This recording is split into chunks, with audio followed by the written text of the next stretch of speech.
The truth is, this really came from my heart because I don't like seeing people suffer.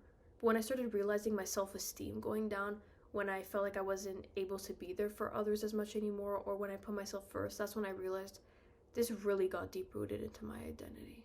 So growing up, people would just know me as a girl who loved helping other people, who was kind to them, and who was there for them. That becoming my identity resulted in me being in situations that had me being taken advantage of. And I feel as though growing up, I tried to take on that identity or that role as, oh, the person that helps and is there for people. And it was always about what I could give to the world, that I just fell into people pleasing and being in situations that I shouldn't have been in, and in situations with people that did not have my best interests at heart, even as a young child.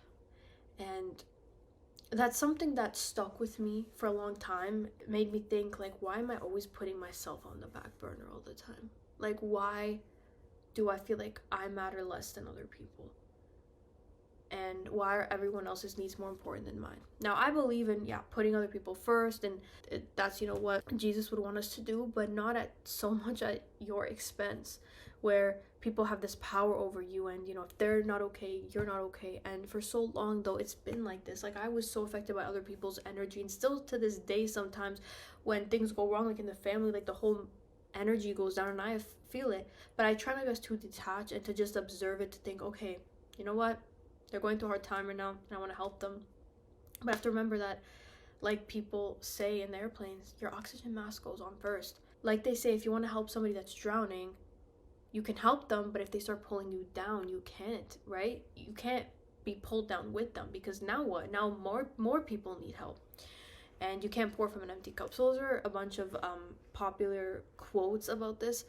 And I feel like over time, it just made me into this person that to you guys, may appear colder or a little more distant and more bold, putting my foot down more, because for so long I didn't stand up for myself. So this has come with age, this has come with time and experience with things. Over time, I realized, like, what am I doing? Just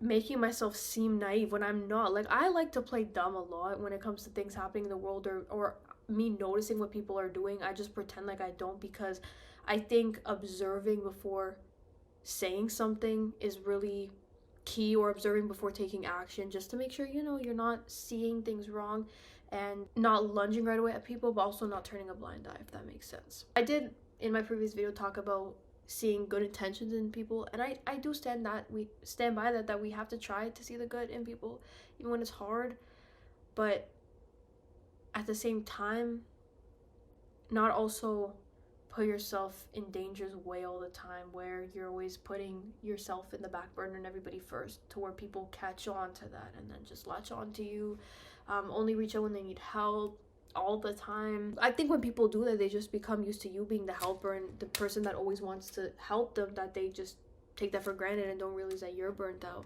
as well. When you want to help people, you try not to show them that you're in pain too, and then people can mistake that for, oh, like I could just dump everything out on this person, and they're going through stuff too. That's why I believe in helping each other when we can, and holding the space for people when we can. And maybe it was partially on me that I was holding space when I couldn't, but at the same time, I also feel like my limits or boundaries were pushed a little too much. And that's also why there's this big change. And I feel like I just fell back trying to push others up. And even that website I told you guys that I was on to help others, to listen to them, it's called 7 Cups of Tea. I stopped going on there because I just couldn't hold space. I just was very overwhelmed by like people's intense problems, and I